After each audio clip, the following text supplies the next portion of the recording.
Hello, and thank you for listening to Triage, Rapid Legal Lessons for Busy Healthcare Professionals from K&L Gates. These segments are designed to highlight timely issues affecting the healthcare industry that are important to our clients and friends of the firm. My name is Darlene Davis, and I'm a partner in the firm's Research Triangle Park, North Carolina office. My practice focuses on helping healthcare clients with a variety of regulatory and transactional matters. In this segment of Triage, I will summarize changes proposed by the Centers for Medicare and Medicaid Services, or CMS, to the Hospitals Within Hospitals regulations located at 42 CFR 412.22e in the recent IPPS LTAC PPS proposed rule for fiscal year 2018 as published in the Federal Register on April 28, 2017. For ease of reference, I'll refer to these regulations as the HWH rules.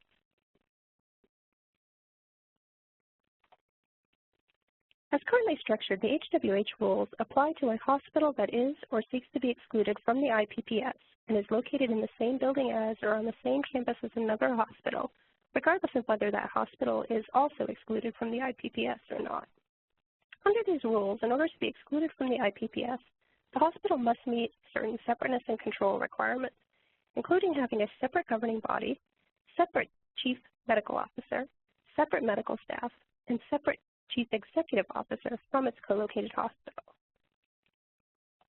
Additionally, a hospital other than an LTAC hospital within a hospital must also meet one of three criteria pertaining to the performance of basic hospital functions vis-a-vis its co-located hospital. 1, the hospital must perform certain basic functions through the use of employees or under contracts or agreements with entities other than its co-located hospital or a third entity that controls both hospitals. Or 2, the hospital must receive no more than 25% of its inpatients from the co-located hospital. Or 3, the cost of services that the hospital obtains from the co-located hospital or a third entity that controls both hospitals must be 15% or less than the hospital's total inpatient operating cost.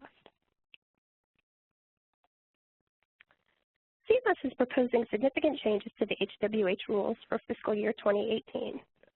While an HWH would still be defined as a hospital that is located in the same building as or on the same campus as another hospital, if finalized as proposed, the separateness and control requirements would only apply to an IPPS excluded hospital that is co-located with an IPPS hospital. This means that effective October 1st, 2017, 2 or more IPPS excluded hospitals could be co-located without having to comply with the HWH rules. CMS is proposing this change due to the fact that IPPS excluded hospitals are no longer paid on a reasonable cost basis, and each type of hospital is subject to certain policies for obtaining and maintaining IPPS excluded status.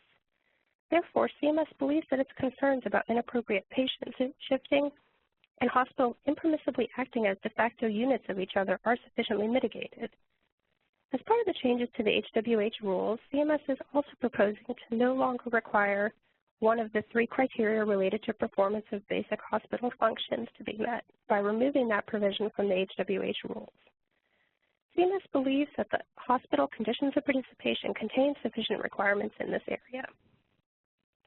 While as previously noted, if finalized as proposed, the HWH rules would continue to apply to IPPS excluded hospitals that are co-located with IPPS hospitals.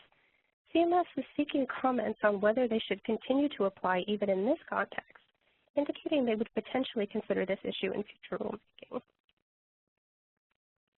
Thank you again for listening to this webinar on CMS's recently proposed changes to the hospital within a hospital rules. If you have any topics you would like to see discussed via Triage, please email us. We'd love to hear from you. In the meantime, be on the lookout for the next installment of Triage, Rapid Legal Lessons for Busy Healthcare Professionals.